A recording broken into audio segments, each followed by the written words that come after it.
Morning, everybody. We are live in Boonville, so it's been a couple of weeks. Thought I'd take some time off. And what we're going to talk about today is why I think most of you all know that I'm not a big fan of government oversight of medicine and healthcare in general. And I'm not the only one. I gave a talk in Cincinnati 3 years ago where one of the physicians asked me a question after my talk and referred to the fraud and death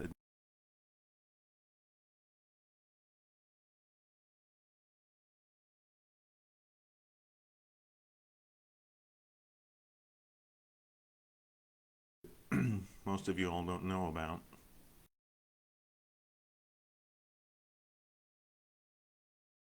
Ridiculousness of trying to get fish oil supplements to market so that you can actually purchase them, which is pretty easy these days. I mean, you can go to almost any supplement store and get fish oil, right? Not always the case. So here is the story of fish oil. So we are recently, it's only recent, where the medical profession itself and the FDA have finally recognized the role of fish oil supplements in reducing the risk of heart disease. Okay, so you have an option of fish oil prescription drugs now as of 2019, or you can use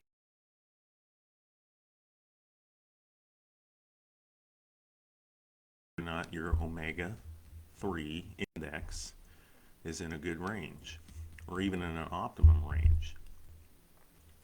So as recent as 2019, so this is right before this little viral issue that we've had the past year and a half, the FDA sought advice from an expert panel to review some new data from the New England Journal of Medicine about a fish oil drug.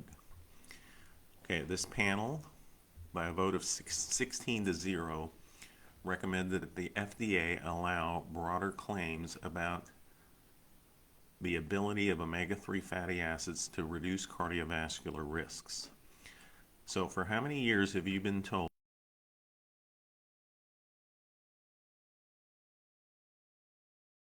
eat fish 3 times a week to reduce your risk of cardiovascular disease, right? Well, there's a reason, because fish has a high omega-3 index. So in December of 2019, so right before this little year and a half, the FDA acted on that recommendation and expanded the approved use of fish oil, specifically a drug to reduce the risk of heart attack, stroke, and death in high-risk patients. So it was based largely on a study published in the New England Journal of Medicine showing benefits in people taking high doses of a fish oil drug that consisted of the EPA omega-3 fraction of fish oil. So compared with a placebo, so this is a placebo-controlled study, there was a 25%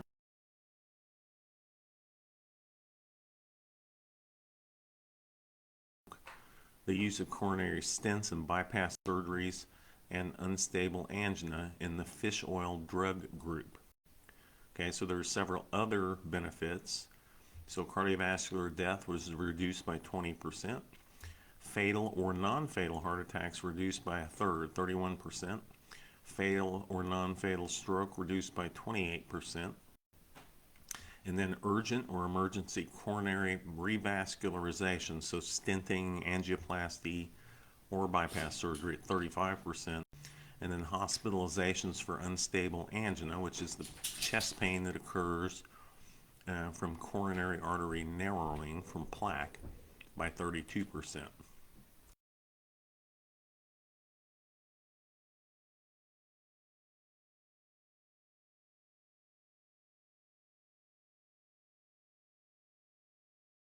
Density lipoprotein. And so that sounds appealing to doctors, right? Compared to a competitor fish oil drug that contains both EPA and DHA. So fish oil supplements contain both. This drug, pharmaceutical drug, contains only the EPA fraction of omega-3 fatty acids. Okay, so if you're only taking the drug, which is called Vascepa, if I'm saying that right, Vascepa, or probably not taking any other fish oil supplements, and ignoring the critical role of DHEA and omega-3 fatty acids on brain health and eye health. And we'll get into the brain health here in a little bit in this class. So if you have no insurance coverage, the out-of-pocket cost of this drug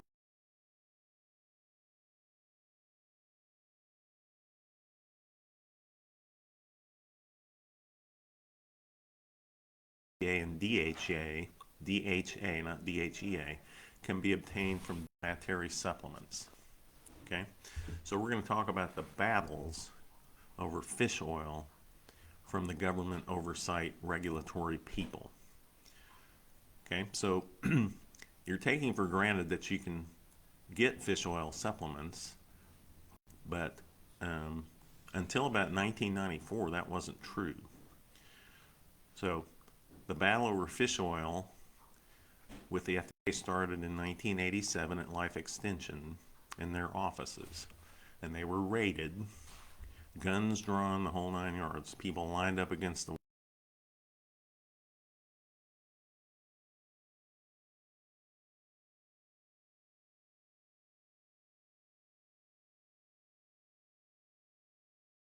based in scientific studies.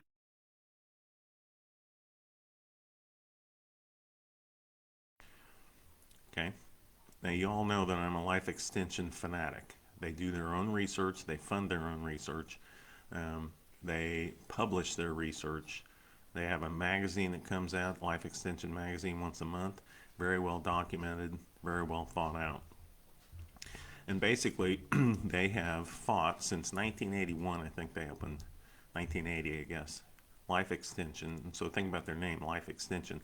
They consider aging a disease, not a natural form of aging. So aging can be maybe not reversed, but it can certainly be slowed down quite a bit.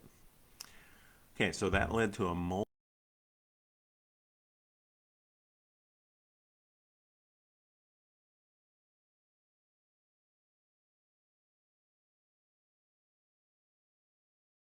based on that raid.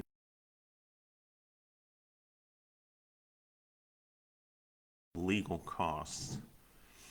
All charges against Life Extension were dismissed. That was the first time that the FDA in 88 years had been forced to give up on a criminal prosecution.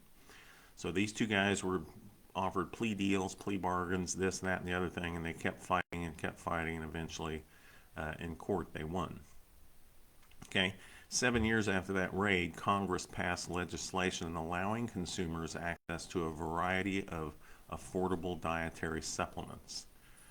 But the fight didn't end there, so 1994. So that curbed the FDA's appetite for aggressive and police state-like enforcement actions, but they continue to censor life-saving data about fish oil and other healthy foods like walnuts and cherries and other supplements.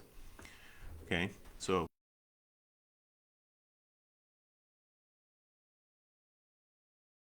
FDA to allow this simple claim on fish oil supplement labels. And this was in the pre-part of this class. So this simple little statement: consumption of omega-3 fatty acids may reduce the risk of coronary heart disease, and the FDA didn't like that. So this was rejected. That led to multiple years of litigation based on scientific and constitutional grounds. So there's science supporting that statement. There's the First Amendment supporting that statement. And they contended that this health claim, so we're talking about the FDA, was not adequately based on scientific studies, and that the agency had the legal authority to ban those kinds of health claims. Okay, so after all,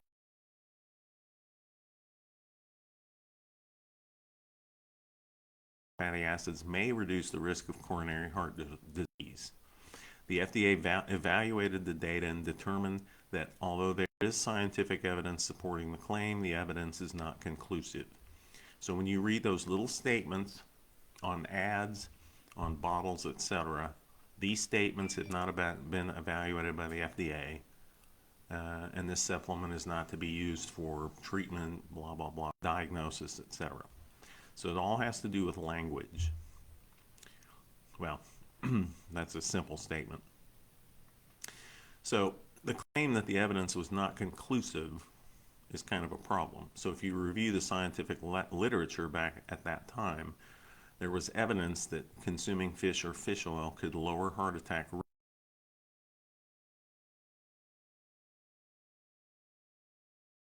risks, hypertension, stroke, etc.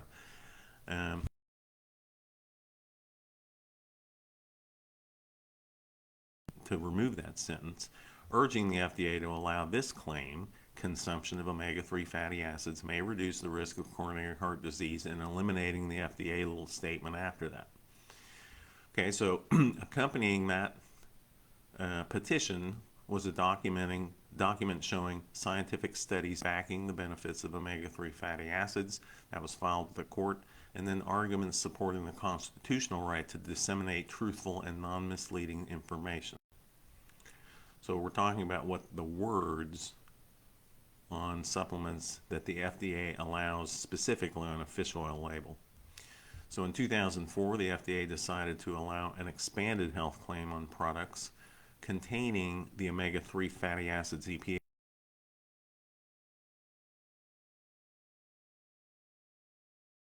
Conclusive research shows that consumption of EPA and DHA omega-3 fatty acids may reduce the risk of heart disease. So notice, nobody's ever said it does.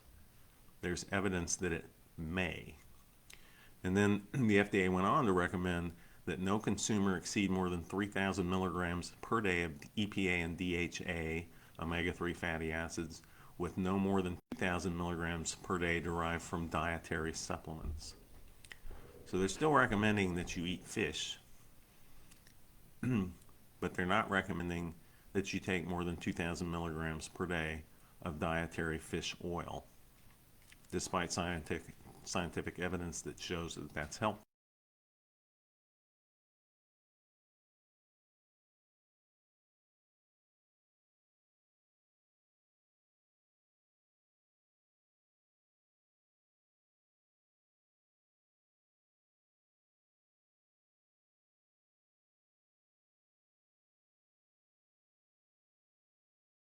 Supplements. Okay.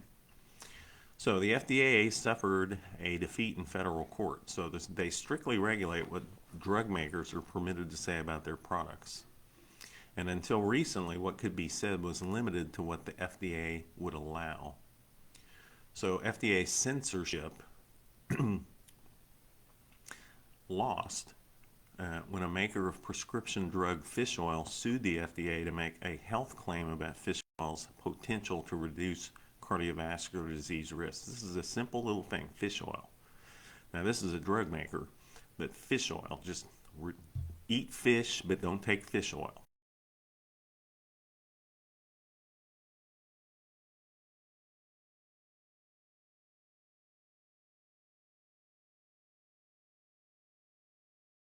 Claim until the FDA said that they could do that. And so litigation, years, thousands of pages of documents, etc., federal court ruled that a qualified health claim could be made for the fish oil drug Vascepa, the $300 a month drug. In 2015, the ruling was based on these facts. 1, the claim is truthful and non-misleading. Number 2, the FDA accepted this phrasing elsewhere in its regulatory labyrinth. And number 3, the First Amendment to the U.S. Constitution allows it. So the revised claim from the federal court ruled that could be made to doctors about this fish oil drug, 2015.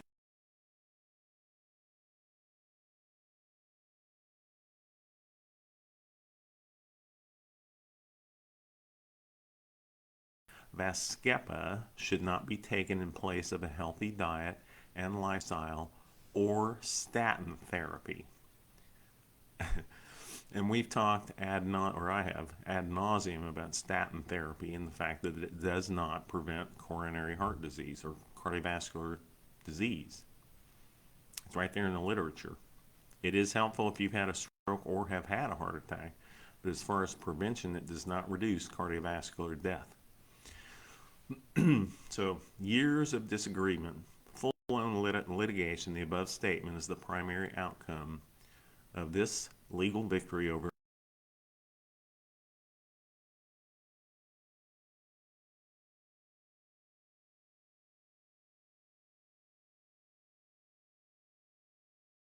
an interest in the unconstitutional enforcement of the law. So, life extension beat them for the first time in 88 years, and then the makers of Vascepa, however you say that, in 2015, beat them again. So the fish oil controversy doesn't end with the FDA. And so if you go back in the time from 1987 to 1996, when life extension finally beat them, involved was the FDA, the FBI, the DEA, the Justice Department, all forms of regulatory government oversight over your health. And so when you think that they're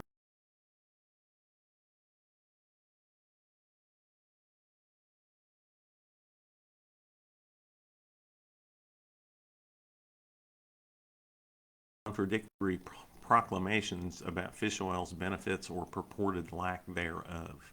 So this is after 2015 when the FDA censors were beat.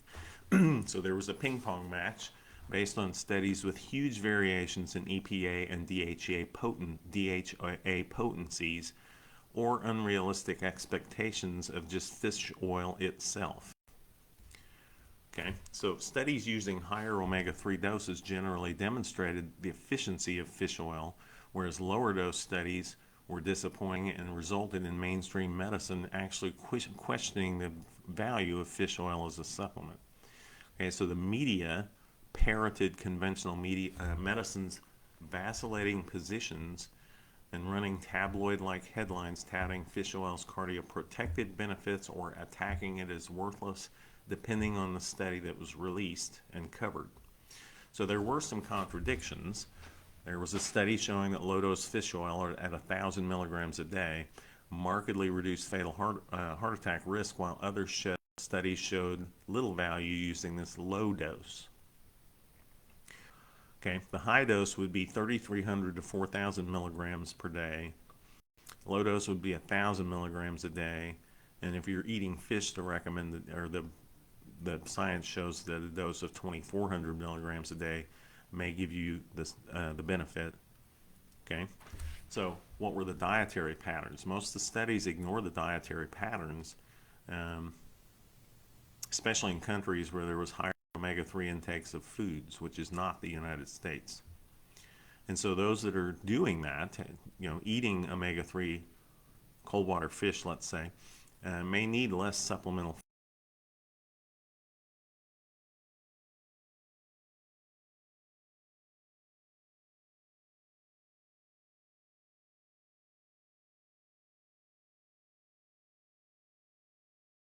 diet is insufficient in omega-3 fatty acid intake, plus the omega-3 and omega-6 mismatch, which used to be 1-to-1, omega-3 1, omega-6 1 ratio, and now it's like omega-3 1, omega-6 15-to-20. So if you go back in time 60, 70 years, the omega-3 to omega-6 intake ratio at 1-to-1, now at 1-to-15, and heart disease continues to be rampant. Okay, then the American Heart Association made it even more confusing in 2017 by recommending fish oil to heart failure patients, but not the general population, ignoring the importance of heart attack and congestive heart failure prevention. There was a rebuttal in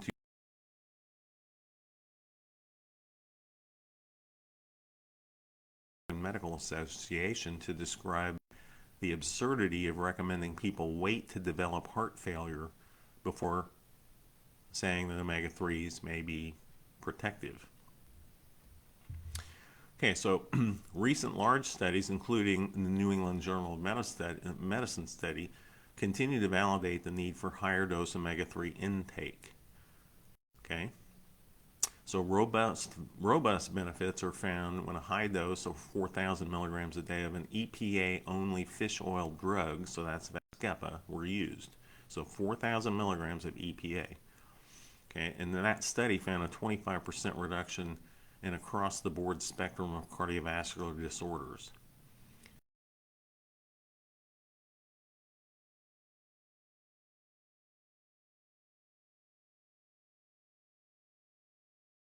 So fish oil, and then only 2,000 international units per day of vitamin D, where studies show that higher doses of vitamin D are more efficient. So we'll say 5,000 international units a day. So in those studies with low-dose fish oil and low-dose vitamin D, those studies failed their primary endpoint, but even at that low dose, there was risk reduction in several subgroups. So 25% reduction in cancer deaths in the vitamin D group when the first 2 years of follow-up were excluded, so you have to take it for at least 2 years to get the benefit. 28% reduction in heart attack risk, 50%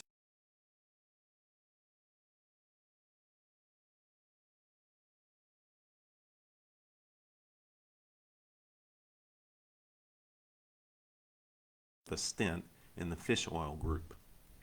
So the AMA meeting, annual meeting, November 2019, there was a presentation on a study that gave 3,300 milligrams of a fish oil drug called Lovaza, revealing striking improvements in cognitive functions in older individuals. Remember the brain thing? So the Vascepa drug is EPA only. Lovaza is EPA DHA, which is what you find in fish oil supplements. And so in that study presented at the AMA annual meeting, they also measured blood levels of EPA and DHA.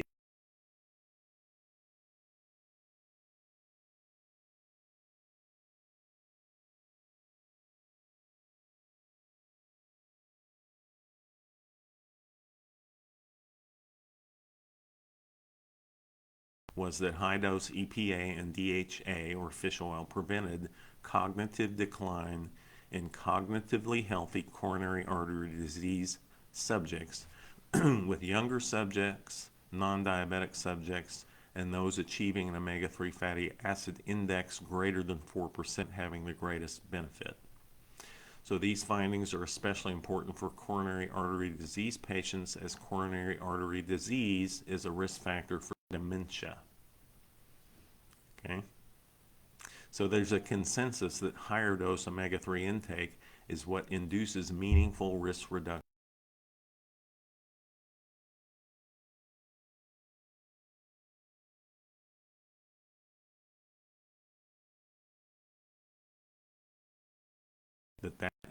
That will reduce your cardiovascular and other disease risks.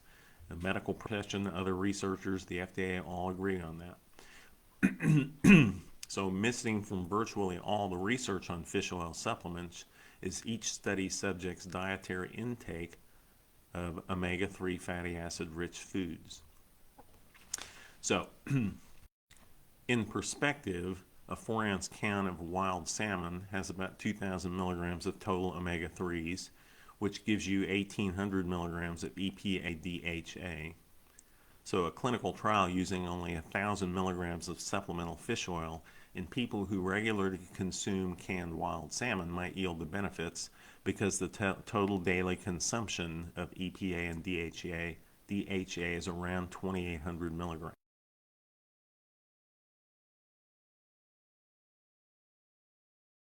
Western dietary pattern, nearly devoid of omega-3s, may require far higher amounts of supplementation, such as 3,300 milligrams to 4,000 milligrams of fish oil, to achieve the same risk reduction results. Okay, so that's a significant difference. So it's important from a public health standpoint, and then on the huge savings on fish oil drugs and supplements. So people whose diets already provide ample quantities of omega-3 fatty acids will require lower potency of fish oil drugs or supplements. But right now, the protocol is a one-size-fits-all. So the FDA now allows certain high-risk patients to be prescribed 4,000 milligrams per day of a potency of an expensive EPA-only drug, but advises against the same potency of lower-cost fish oil supplements.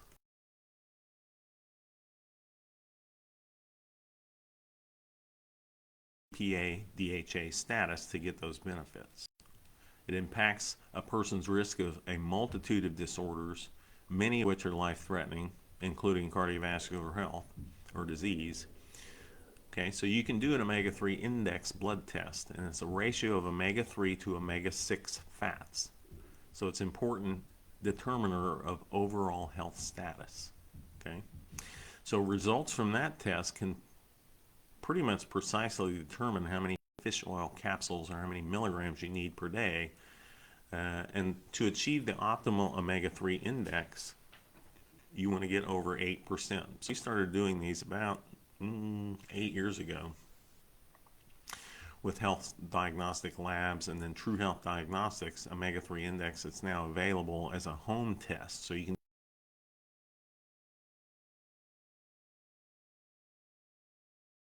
index is, if it's over 4%, you're good. Well, and if you're over 8%, even better. If you're less than 4%, you need omega-3 supplements or change your dietary patterns. Okay, so for many years, the recommended or the dose that was felt scientifically to reduce risk was 2,400 milligrams of fish oil from a purified fish oil supplement. Okay, if you eat omega-3s in your diet 3 times a week or via plant sources like walnuts or flax or other foods, you typically, if you take that 2,400,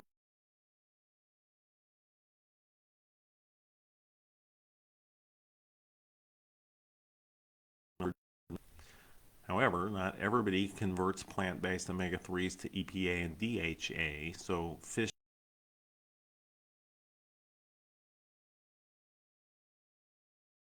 people have high triglyceride levels.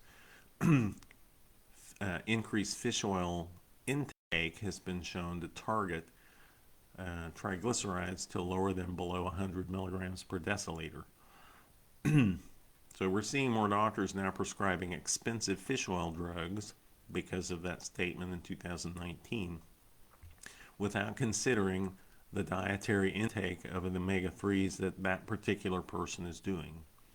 And so again, functional medicine is always looking at treating the person, not necessarily the disease. If you treat the causative problem, then the disease can be more easily treated or may resolve on its own.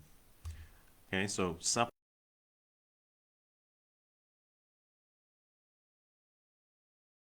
insurance, and I don't know what the insurance coverage on Vascepa is. So the blood test you can order at home to do at home is called the omega-3 index complete, and it measures omega-3 index percentage, ideally over 8%, good over 4%. And remember, you get the cognitive benefit if your omega-3 index is over 4. And then it measures trans fats, the index of that, omega-6 to omega-3 ratio, and remember it used to be 1:1, and now it's 15:1, depending on how you, so omega-6 15, omega-3 1. That's from Westernization of Dietary Index, and it also measures arachidonic acid, EPA ratio, and full fatty acid profile. So pretty easy to do. So common sense, big fight.